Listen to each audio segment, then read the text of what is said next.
Su vida la entregó, en aquella cruz me otorgó la salvación. En aquella cruz Él no se quedó, pues al tercer día de la tumba se levantó. Aprovechamos para saludar a quienes nos miran a través de la pantalla. Dios te bendiga, Dios te guarde. Buenos días, buenas tardes, buenas noches, acorde al tiempo en el que nos estés mirando. Anhelamos que la palabra pueda ser de bendición, tanto de manera local como de una manera para quienes nos miran, para quienes nos escuchan a través de la pantalla. La cita bíblica, la base bíblica de este mensaje va a ser Ageo capítulo 2, versículos 7, 8 y 9. Iglesia, ¿tenemos la cita bíblica? Amén. Le voy a dar lectura, usted me sigue con la vista. Vamos a escuchar la palabra del Señor. Y dice la Escritura, Dios hablando: y haré temblar a todas las naciones, y vendrá el deseado de todas las naciones, y llenaré de gloria esta casa, ha dicho Jehová de los ejércitos. Mía es la plata, y mío es el oro, dice Jehová de los ejércitos. La gloria postrera de esta casa será mayor que la primera, ha dicho Jehová de los ejércitos, y daré paz en este lugar, dice Jehová de los ejércitos. Amén. Pueden ocupar su lugar en esta hora. Iglesia, quiero comenzar el mensaje de hoy hablándote un poquito sobre la gloria de Dios. La gloria de Dios tiene un significado muy específico, ¿sí? Es importante que etimológicamente hablando, o sea, en cuanto a las palabras y sus definiciones, aclaremos una diferencia. Hay una diferencia en el vocablo hebreo para hablar de gloria. Hay una palabra hebrea que es la palabra kabod, que se traduce gloria, pero que esta palabra tiene que ver con ornamento, con adorno, con belleza, de tal manera que cuando hablamos de la gloria de los padres son los hijos, hablamos que se dice que el ornamento, la belleza, el tesoro, lo bello de los padres son los hijos. Es ahí donde aparece la palabra kabod.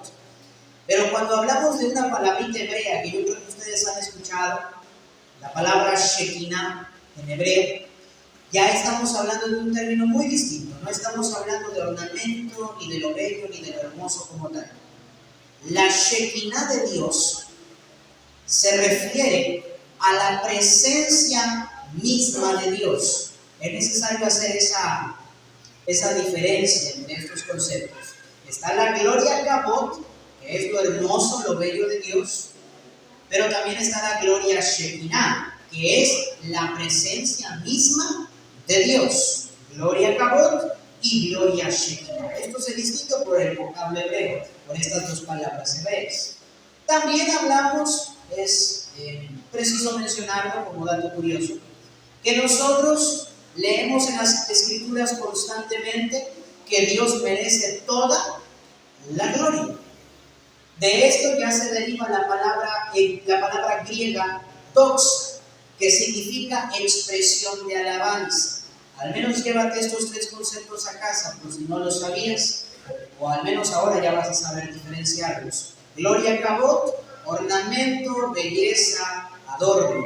Gloria Shekinah, la presencia de Dios. Dar la gloria a Dios, griego doxa, expresarle alabanza, expresarle agradecimiento, expresarle adoración.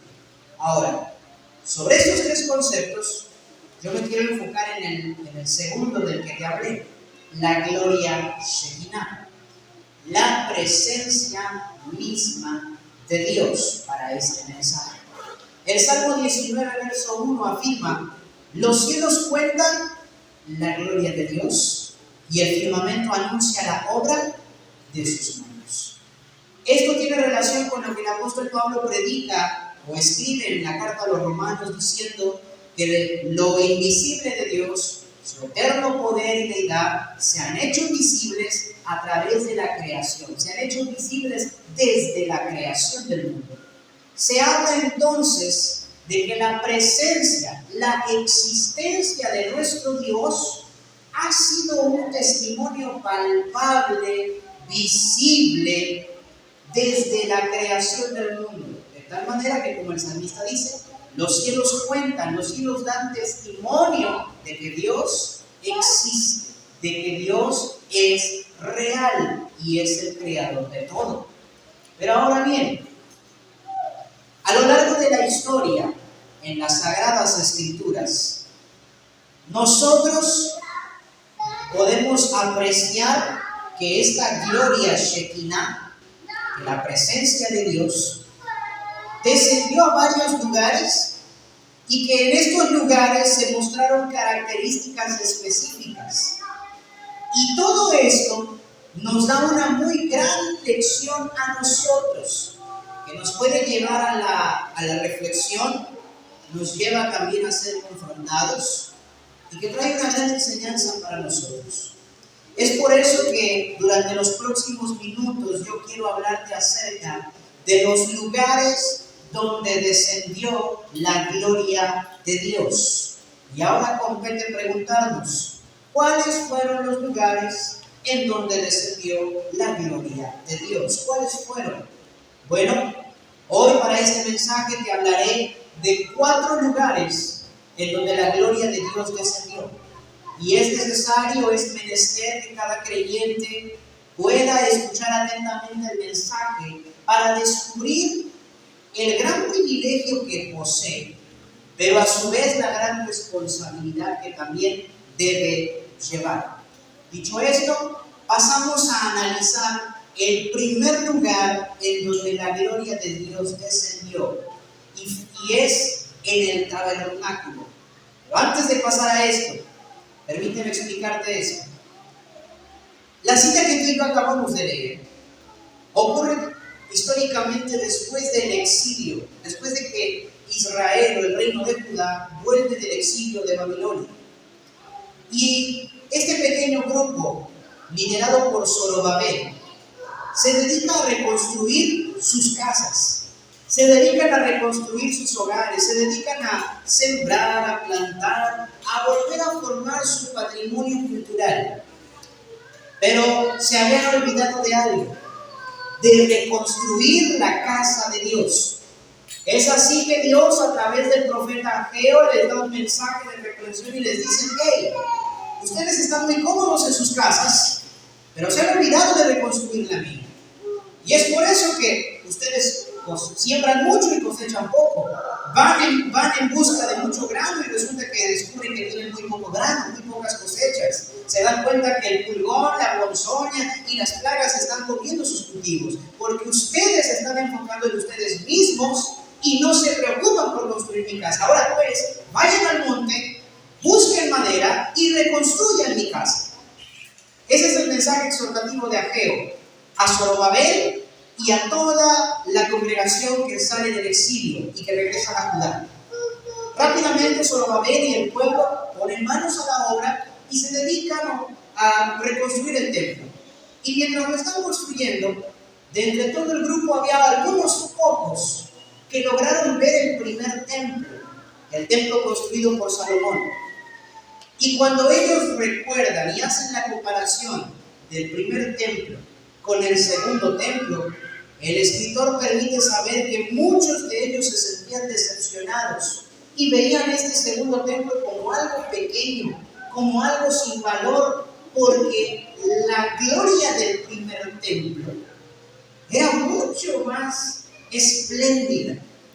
Se cree que el templo tenía piso de oro, se cree y se dice que los utensilios utilizados en el primer templo eran de oro, los querubines eran de oro, había adornos de oro y de plata, las piedras eran de piedra caliza, la madera era de cedro. La construcción de ese primer templo era majestuosa y reflejaba la adoración y el respeto hacia Dios. Pero este segundo templo, construido por unos cuantos exiliados, sin plata, sin oro, los llevó a decir: este segundo templo no se compara en nada con el primero.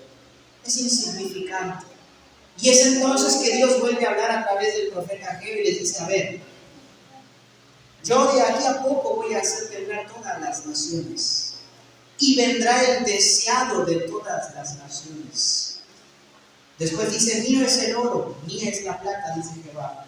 Pero lo más importante es la promesa final. La gloria postrera de esta casa será mayor que la primera. O sea, Dios les está prometiendo. Ustedes dicen que este templo es insignificante a comparación del primero. No, yo les digo que este templo va a tener una gloria mayor que la que tuvo el primer templo. Por eso te hablé de la gloria de Dios al inicio, porque es la promesa de Dios, que su gloria va a venir a ser mayor en este templo que Zorobabel construye, mucho mayor que las que hubo en tiempos pasados. Pero para poder ir viendo a qué se refería nuestro Dios cuando hace esta profecía, esta promesa, y en qué momento tiene su cumplimiento, es necesario que veamos los lugares donde descendió la gloria de Dios. Y te decía que el primer lugar en donde descendió la gloria de Dios es en el tabernáculo.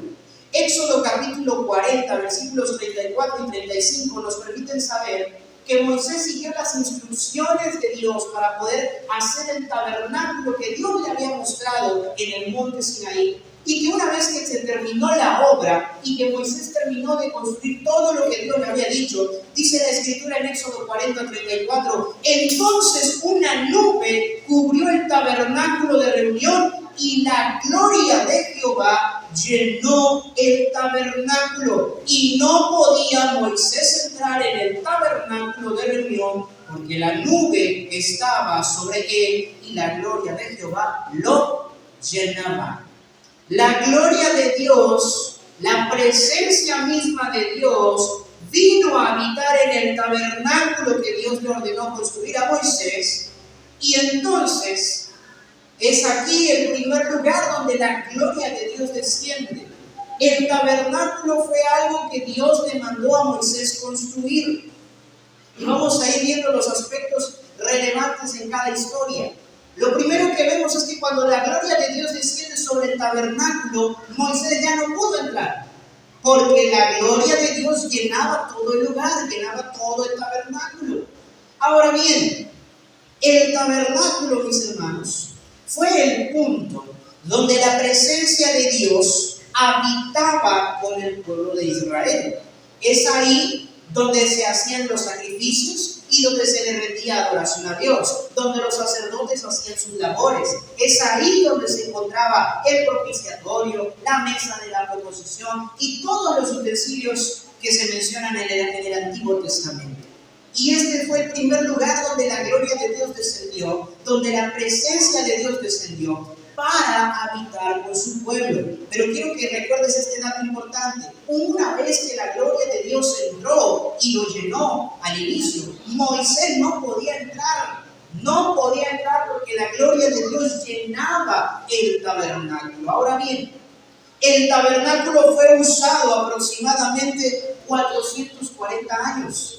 Desde que fue construido en el desierto y durante esa peregrinación, hasta después de que entraron en la tierra prometida. El tabernáculo primero se asentó en Silo. Tiene lugar en el primer libro de Samuel. Vemos el nacimiento de Samuel y que ahí se encontraban en Silo el tabernáculo y los sacerdotes. Luego de ahí se pasó a Gabaón, y de Gabaón se pasó a la tierra de Nob, y fue ahí el último lugar de su establecimiento. Aproximadamente 440 años fue el tiempo que el tabernáculo fue usado por Dios, que la gloria de Dios estuvo ahí, que la presencia de Dios estaba ahí para mantener una relación con el pueblo de Israel. Pero una vez que llegan estos 440 años y que la monarquía comienza en Israel, iniciando por Saúl, después David y luego su hijo Salomón, entonces el tabernáculo pasó a la historia. Y vemos ahora el segundo lugar donde la gloria de Dios descendió, y es lo que se conoce como el primer templo o el templo de Salomón. En el primer libro de Reyes, capítulo 8, versículos 10 y 11, la Biblia declara que cuando Salomón había terminado el templo y se encontraban haciendo su dedicación, y los sacerdotes ya habían entrado al templo para poder comenzar sus labores, pero luego vuelven a salir. Dice la Biblia lo siguiente: y cuando los sacerdotes salieron del santuario, la nube llenó la casa de Jehová, y los sacerdotes no pudieron permanecer para ministrar por causa de la nube, porque la gloria de Jehová había llenado la casa de Jehová. Nuevamente vemos que Dios hace descender su gloria, su presencia, y ahora llena todo el templo que Salomón había construido. El primer templo. Este primer templo, vuelvo a decir, era maravilloso, una construcción majestuosa que realmente trataba de darle honor y gloria a Dios. El material de su construcción, vuelvo a decir, fue la piedra caliza y madera de cedro, y mucho oro y mucha plata para sus ornamentos, para su decoración.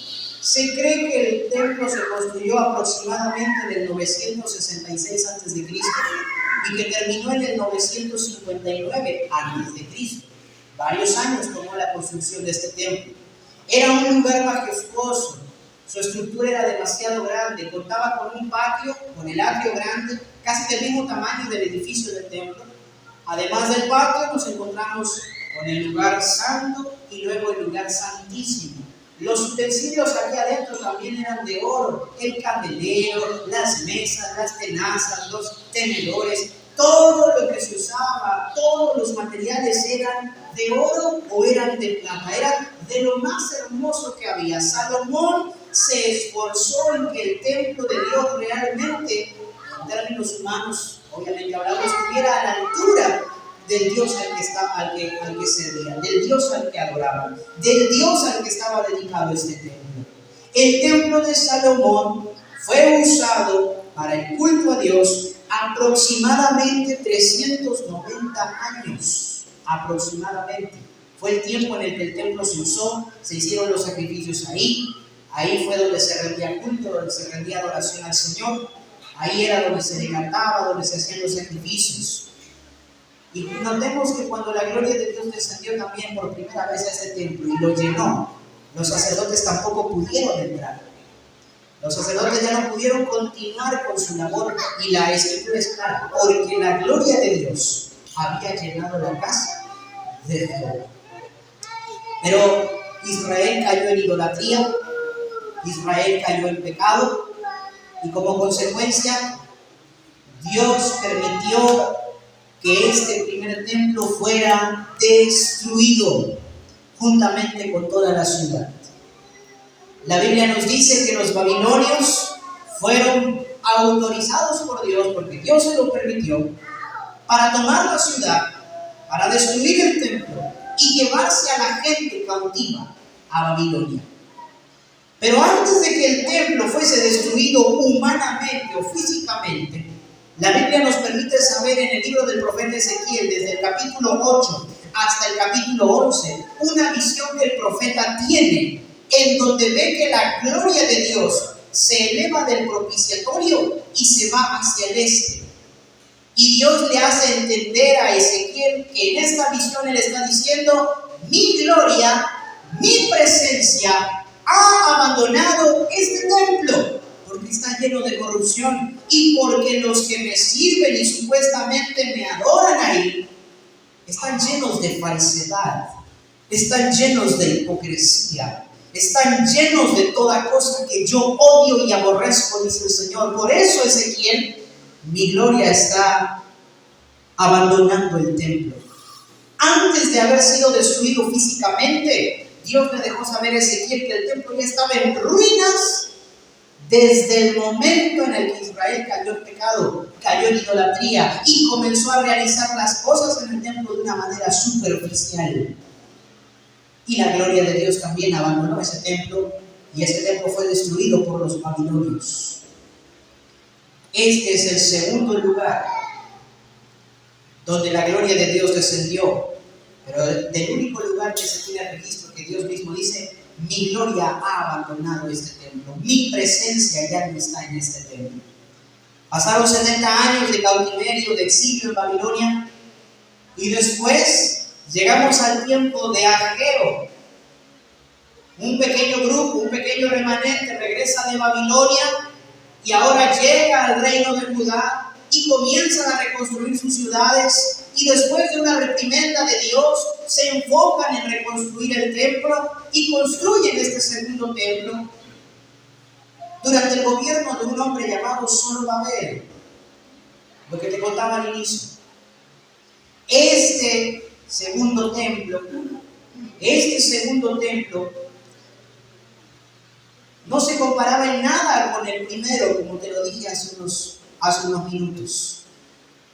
Los pocos sobrevivientes que lograron ver el primer templo se lamentaban de la composición, de la estructura y de la pobreza de este nuevo templo. Pero Dios había prometido que su gloria sería mayor para este segundo templo que para el tabernáculo y que para el primer templo construido por Salomón. ¿Dónde se ve el cumplimiento de esta promesa? Lo vemos en el tercer lugar, en donde la gloria de Dios descendió, y realmente descendió de una manera mayor. El templo fue construido por Zorobabel, el segundo templo, encargado mientras estaba en el cargo, en el poder, Zorobabel. Pero pasaron varios años y ya en la época del Nuevo Testamento, el rey Herodes, en busca de quedar bien con los judíos, manda a remodelar, a embellecer el templo y a engrandecerlo un poquito más. Es aquí que el segundo templo es conocido también como el templo de Herodes, pero en realidad fue Zorobabel quien estuvo a cargo de su reconstrucción en el periodo después del exilio, y ya luego Herodes lo remodeló y lo agrandó un poquito más para buscar obtener el favor de los judíos a los que gobernaban. Pero hasta este punto, hasta el punto en el que Herodes logra modificar y agrandar el templo y lo embellece, la promesa no se había cumplido. La promesa del deseado de todas las naciones, la promesa de la gloria postrera que sería mayor a la primera, todavía no se cumplía hasta que Jesucristo vino y entró a ese templo. Juan 1:14 nos dice: y aquel verbo fue hecho carne y vimos su gloria, gloria como del unigénito del Padre, lleno de gracia y de verdad.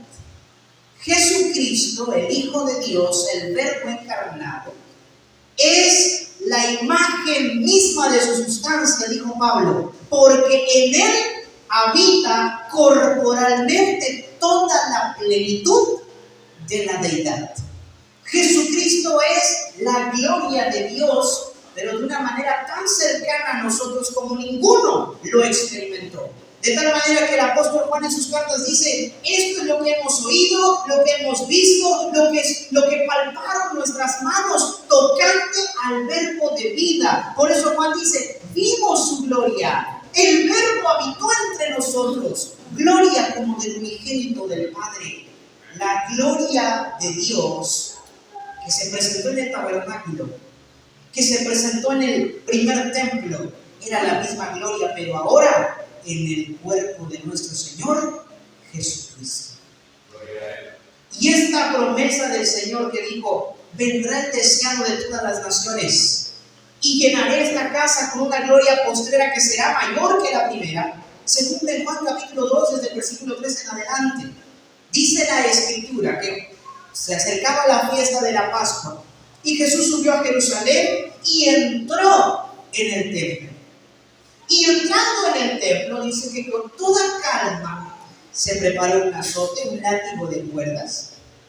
Y una vez que tuvo listo su látigo, corrió a los cambistas, volcó sus mesas, liberó a los animales que se estaban vendiendo y Mateo nos permite saber que además no dejaba que nadie entrara en el templo. ¿Recuerdas qué ocurrió con Moisés cuando la gloria de Dios descendió en el tabernáculo? No podía entrar. ¿Qué ocurrió con los sacerdotes cuando la gloria de Dios llenó el primer templo? No podían entrar.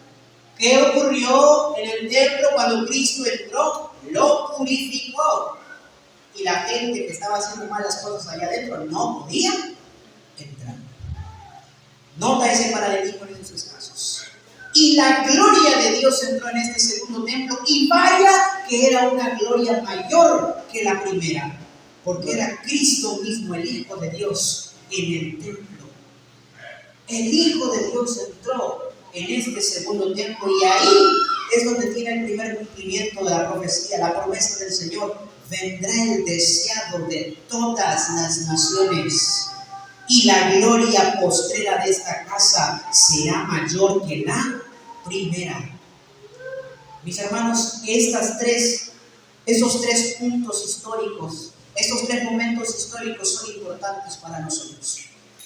El hecho de ver que la gloria de Dios descendió en el tabernáculo, el hecho de ver que la gloria de Dios descendió en el primer templo y ver que la gloria de Dios descendió en el segundo templo a través de Jesucristo cuando lo purificó, nos debe a nosotros traer a conciencia o hacernos reflexionar que la gloria de Dios es la presencia de Dios que anhela relacionarse con su pueblo. La gloria de Dios fue al tabernáculo para tener una reunión, para habitar con su pueblo. Descendió al templo para recibir adoración y habitar con su pueblo. Desciende a este segundo templo ahora en forma del Hijo de nuestro Señor Jesucristo. Y Cristo vino primeramente para los judíos, para Israel. Pero dice la Biblia, Juan 1:12, a los suyos vino y los suyos no le recibieron. En el segundo templo, los israelitas no valoraron la gloria de Dios, tanto que cayeron en pecado, en idolatría, y la gloria de Dios abandonó ese templo. En este segundo templo, Cristo mismo llegó a decir ciertas palabras que deberían resonar en nosotros. La Biblia nos dice en Lucas 13:35, nos relata las palabras de Cristo respecto a Jerusalén y respecto al templo, y dice: he aquí, vuestra casa os es dejada desierta, y os digo que no me veréis hasta que llegue el tiempo en que digáis: bendito el que viene en el nombre del Señor. Jesús, cuando purificó el templo, dijo: mi casa será llamada casa de oración para todas las naciones, pero ustedes me han convertido en una cueva de ladrones. Pero después de haber enseñado, de haber sanado, de haber entrado la gloria de Dios, o sea, Cristo, en este templo, y que las autoridades religiosas lo rechazaron, Él mismo dijo: hoy esta casa les queda desierta. Ya no me van a ver más. La gloria de Dios abandonó también este segundo templo. Y Cristo lanza una profecía muy contundente sobre este templo, de tal manera que dice: no quedará aquí piedra sobre piedra que no sea derribada. Y esto se cumple en el año 70 después de Cristo, cuando el ejército romano, liderado por el general Tito, toma la ciudad y destruye este segundo templo. 3 lugares donde la gloria de Dios descendió, mis hermanos. Pero hoy, esto nos debe llevar a hacer otra pregunta. ¿El tabernáculo sigue existiendo en nuestro tiempo? La respuesta es no. ¿El primer templo sigue existiendo en nuestro tiempo? No. ¿El segundo templo? Tampoco. Fue destruido en el 70 después de Cristo. Entonces la pregunta es: ¿dónde habita hoy la gloria de Dios? Si el tabernáculo ya no está, si el primer templo fue destruido por los babilonios e incluso Ezequiel vio cómo la gloria de Dios se iba, si el segundo templo fue destruido por los romanos y Cristo dijo: esta casa les queda desierta y ya no me van a ver más hasta que aprendan a decir: bendito el que viene en el nombre del Señor. Estos 3 lugares físicos ya no existen, pero los 3 fueron en su tiempo un punto donde la gloria de Dios descendió. Pero hoy, ¿dónde habita la gloria de Dios? ¿En dónde es que la gloria de Dios habita? Un predicador llegó a decir, medio famoso, ustedes tal vez lo conocen, llegó a decir en un podcast algo que es terrible. Él llegó a decir: yo creo que Dios nos ha abandonado. Vaya terrible palabra que es esa, porque Dios no nos ha abandonado. Él, a su debido tiempo, dio a conocer sus verdaderas intenciones, sus planes sobre dónde es que reposaría su gloria en esta tierra.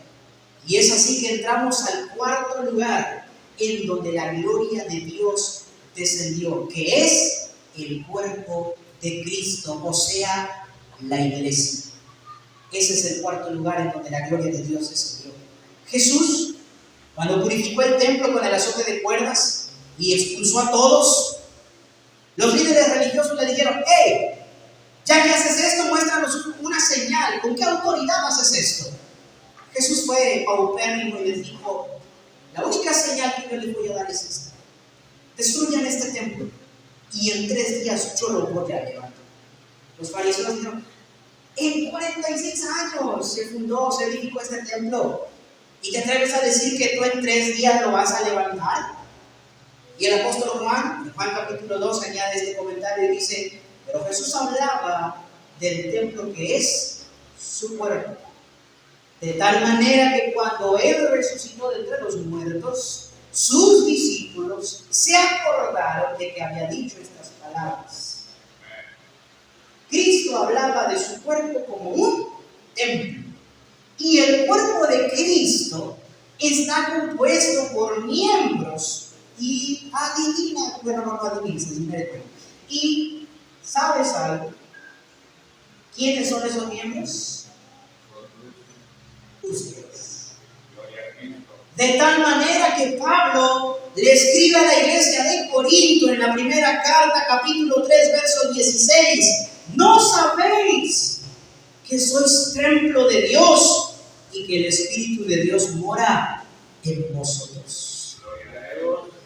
La gloria de Dios que descendió en el tabernáculo, que descendió en el primer templo y que vino a través de Jesucristo en el segundo templo, descendió ahora en el corazón de los hombres desde el día de Pentecostés, pues la promesa de Cristo es: me voy, pero no los dejaré huérfanos. El Espíritu Santo vendrá sobre ustedes. Él les enseñará todas las cosas, los guiará a toda verdad. Pablo en Romanos dice: el Espíritu Santo es el que da testimonio a nuestro espíritu de que somos hijos de Dios. Y el Espíritu Santo es Dios mismo. Quien tiene el Espíritu Santo dentro de su corazón tiene la gloria de Dios, la presencia del Dios viviente, que descendió en el tabernáculo, que descendió en el primer templo, que descendió en el segundo templo. Somos el templo de Dios. Nos ha elegido para vivir en nosotros y con nosotros. Tal privilegio no podemos pasarlo por alto.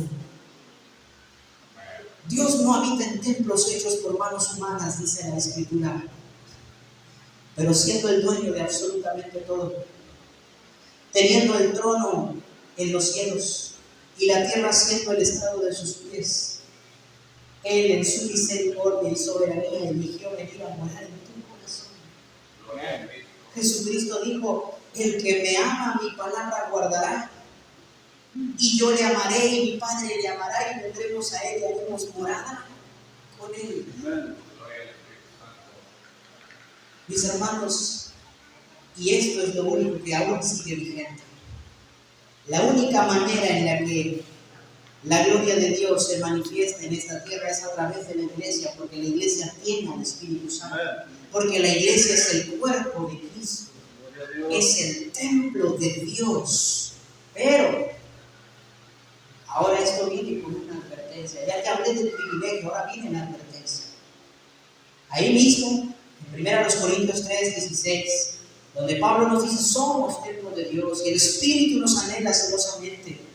En el verso 17 dice: si alguno destruyere el templo de Dios, Dios le destruirá a él, porque el templo de Dios, el cual sois vosotros, santo es.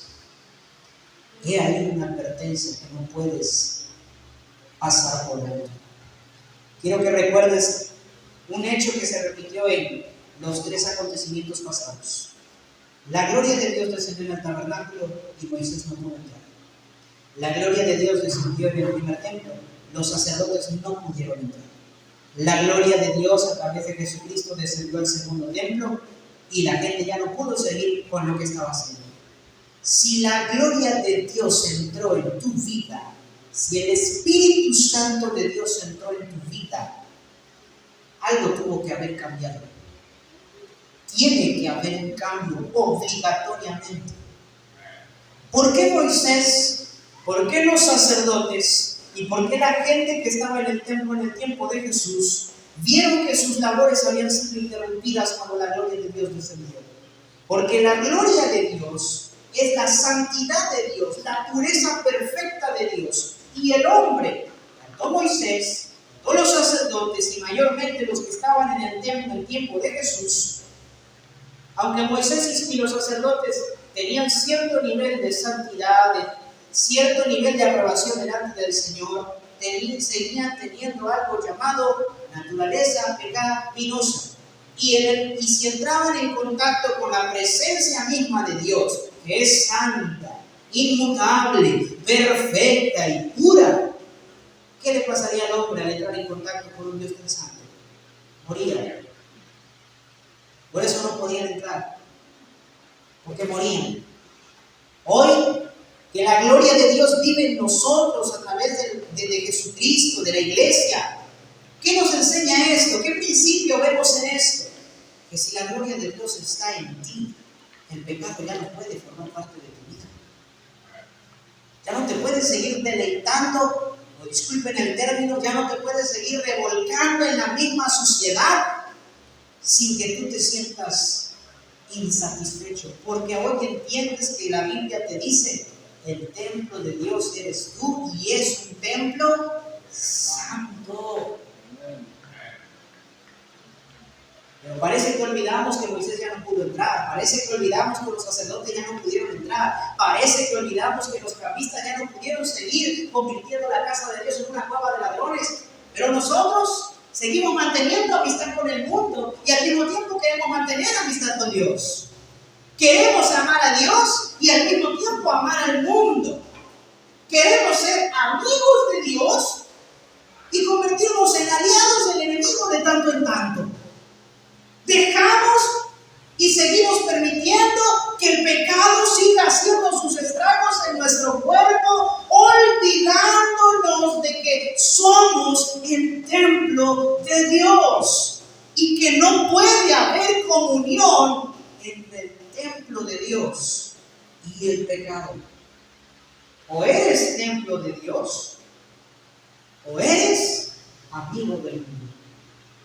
O eres templo de Dios y vives en santidad porque aquel que te llamó es santo. O eres alguien que simplemente no entiende quién es, o que muy probablemente ni siquiera es. Y por eso el pecado sigue haciendo estragos en tu vida. Por eso lo que domina tu vida es la naturaleza pecaminosa. El pecado en cualquiera de sus expresiones, lo hemos hablado. Delante de Dios, las listas de pecado agrupan al asesino y al chismoso en la misma lista. Agrupan al mentiroso y al iracundo en la misma lista.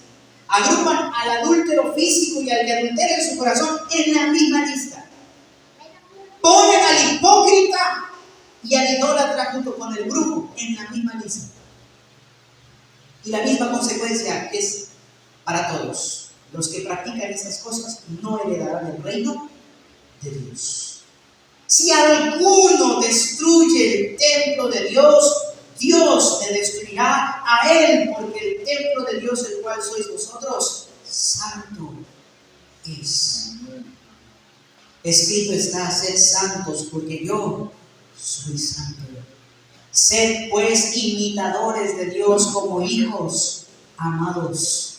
Hoy la iglesia es el cumplimiento de la profecía que Ageo nos dio. La gloria postrera de esta casa será mucho mayor que la primera. Hoy tenemos a la gloria de Dios habitando en nosotros. Es un gran privilegio, sí, pero también es una gran responsabilidad.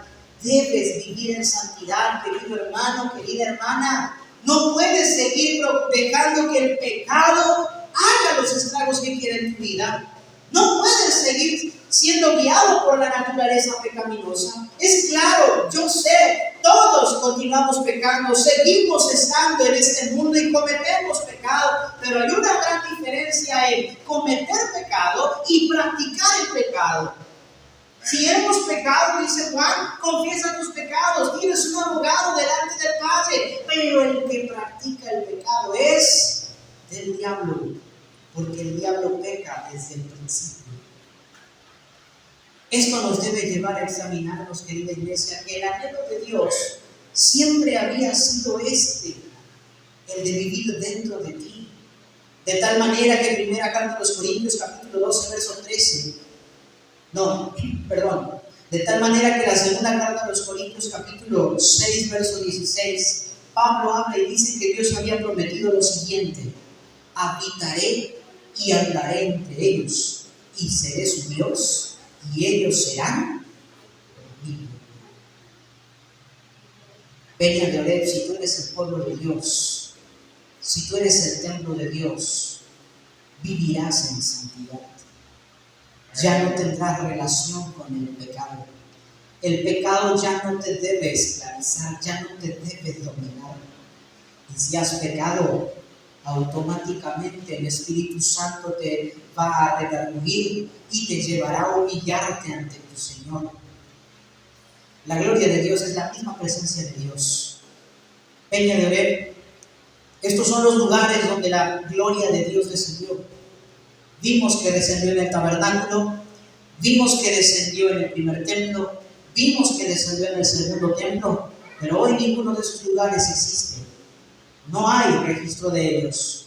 En el caso de los últimos dos fueron destruidos, y con justa razón, pues el pecado había entrado a corromper todo lo que se hacía en esos dos templos. Pero hoy, el lugar donde la gloria de Dios reposa es tu corazón y el mío, tu cuerpo y el mío. Para quienes pertenecemos al cuerpo de Cristo, entendemos que la gloria de Dios está en nosotros. Ahora, Israel no valoró la gloria de Dios. Constantemente se desviaron a la idolatría, se desviaron al pecado. Incluso hoy en día muchos niegan que la gloria postrera ya vino. Muchos judíos lo niegan. A Jesús lo ven como un falso profeta. A Jesús lo ven como un buen hombre, muchos otros judíos. Pero no reconocen que fue la gloria del Padre mostrada a través del Hijo. No lo reconocen. Lo niegan. Siguen esperando a que el Mesías se presente, pero les guste o no, el Mesías ya vino. La gloria del Padre ya fue manifestada a través del Hijo. Pero Iglesia Peña de Oreb, que no nos pase lo mismo. No contristes al Espíritu Santo con el cual fuiste sellado para el día de la redención. No lo contristes. Peña de Oreb, yo te exhorto de parte del Señor a que vivas en santidad, sabiendo que el templo de Dios, que eres tú, es un lugar santo. Deja de jugar con el pecado, deja de tener amistad con el mundo, deja la tibieza. La gloria de Dios debe reflejarse en tu vida, si es que el Espíritu de Dios está en ti. Por eso este mensaje es para mí un mensaje de exhortación. Ciertamente es un gran privilegio, y vaya que le doy la gloria a Dios, porque el hecho de venirme a mí para habitar mi corazón, para poder tener su trono, para poder vivir conmigo, es algo que no existen palabras suficientes como para agradecerle a Dios. Pero si bien es cierto, Él nos pide, vive en santidad. Porque el templo que eres tú mismo es un lugar santo. Es aquí donde yo hoy tengo que preguntarte, Peña de Oreb, ¿vives en santidad? Realmente excelente. ¿Vives en santidad? ¿O acaso dejas que cualquier cosa te venga a perturbar? ¿Dejas que cualquier cosa domine tus emociones? Un predicador dijo con respecto a la advertencia de Pablo, de si alguien destruye el templo de Dios, Dios le destruirá a él. Habla acerca de que aquellos que atenten contra la iglesia, en cuanto a pleitos, iras, contiendas, disensiones, en cuanto a herejías, en cuanto a muchas otras cosas, es ahí donde Dios dice, es donde Pablo dice, Dios le destruirá a él. Iglesia Peña de Oreb, debes procurar ser una iglesia que viva en santidad, porque Cristo ha de venir por una iglesia santa, pura y sin mancha. No viene por una iglesia problemática, no viene por una iglesia dividida, pues la división no proviene del Espíritu Santo. No viene por una iglesia que se regocija en el pecado, no viene por una iglesia tibia, no viene por una iglesia que se enfoca en ellos mismos, viene por una iglesia que grita constantemente lo que Apocalipsis dice. La iglesia dice, ven. El Espíritu dice, ven. ¿Qué es lo que anhelas más tu iglesia? Ser prosperado en esta tierra, o que tu Salvador venga pronto para que donde Él está tú también estés. ¿Qué es lo que anhelas más? ¿Qué es lo que ocupa tu corazón? ¿En tu corazón realmente está Cristo? ¿En tu corazón realmente está la gloria de Dios? ¿O hay otra cosa más importante? Eso lo dejo a consideración de cada uno de los que han escuchado el mensaje, pero como ministro del Señor exhorto a todos los presentes, vivan en santidad, busquen tener comunión con el Espíritu de Dios y recuerda, no eres cualquiera, eres el templo de Dios. Dios te ha elegido. El Espíritu Santo está dentro de ti. Vive acorde a lo que eres. Si eres el templo de Dios, vive en santidad. Amén.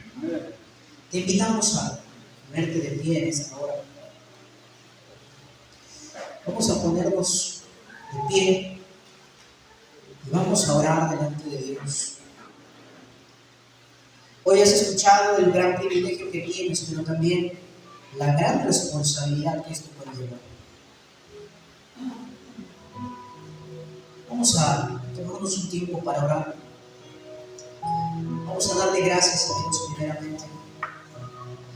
Señor, gracias. Gracias porque desde tantos lugares maravillosos que tú creaste para morar, para habitar, y siendo que tú habitas en la eternidad y en la santidad, te complaciste, Señor, en hacer una morada en mi corazón. Oh Padre bendito, gracias. Mi cuerpo te bastó para ser un templo.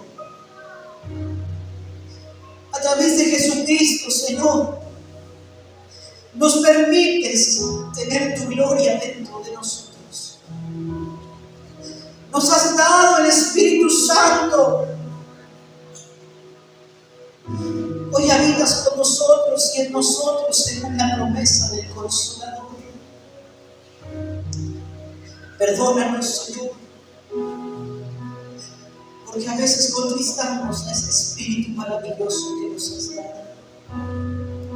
Dejamos que el rencor, dejamos que el pecado, dejamos que cualquier cosa, Dios mío, venga a dominar nuestra vida. Nos dejamos llevar, mi Dios, por nuestra humanidad. Y contristamos muchas veces aquella gloria maravillosa que has puesto en nosotros. A ti sea la gloria, la honra y el poder por los siglos de los siglos, Señor. Hoy nos ponemos a cuentas delante de ti, Dios. Perdóname por mis pecados. Perdóname, Señor, porque a veces no vivo en santidad. Y ciertamente tu palabra dice que sin santidad nadie verá al Señor. Padre mío, ayúdame a entender. Adórame, mi hermano, pídele perdón en este tiempo. Si eres tibio, hoy vuelve al primer amor. Si has dejado que las cosas materiales materiales dominen tu vida y tu rutina, hoy vuelve a Cristo. Cristo viene pronto y viene por aquellos que tienen su gloria dentro de ellos. Viene por una iglesia preparada, por una iglesia arrepentida, por una iglesia que vive en santidad.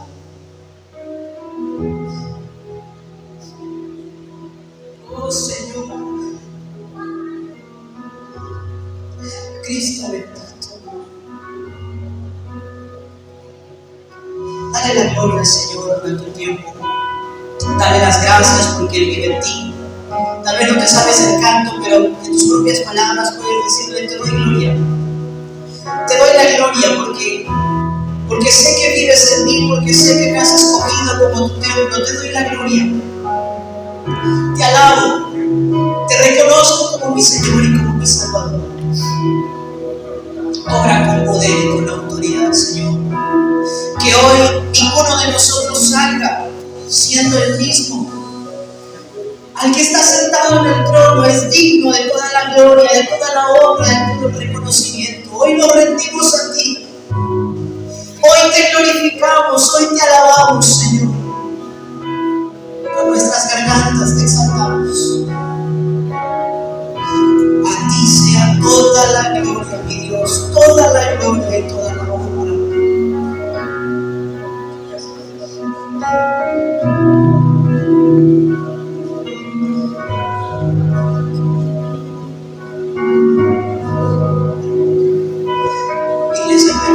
Reconcíliate con tu Señor si en algo le has fallado. Ponte a cuentas con Él. Si tus pecados fueren rojos como la grana, como la nieve, serán emblanquecidos. Si fueren rojos como el carmesí, vendrán a ser como blanca lana.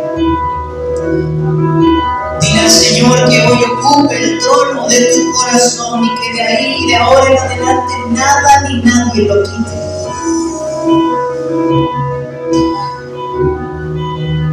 Gloria, Señor, pero también ayúdanos a glorificarte no solo ahora, no solo cuando venimos a la iglesia, sino todos los días de nuestra vida. Y aún perfecciónanos para que cuando las cosas aquí lleguen a su fin, podamos seguir glorificándote, pero ahora en la eternidad. Gracias, Padre, por tu palabra. Gracias, Padre, por tu amor. Gracias, Jesucristo, porque la gloria postrera fue realmente mayor que la primera. Gracias, Espíritu Santo, por tu amor y por tu gracia. Que este mensaje pueda ser sembrado en el corazón de quienes lo han escuchado, tanto aquí en la iglesia local como a través de la pantalla. Glorificado sea, Señor, en el nombre de Jesús. Amén. Amén. Y amén. Bueno, hermanos, este ha sido el mensaje del día de hoy. Ustedes son el templo del Espíritu Santo, son el templo de Dios. Es un gran privilegio, es cierto, pero también conlleva una gran responsabilidad. Que Dios bendiga a quienes nos escucharon a través de la pantalla y pues nos vemos en el próximo servicio. Aquella cruz, su vida la entregó, en aquella cruz me otorgó la salvación. En aquella cruz Él no se quedó, pues al tercer día de la tumba se le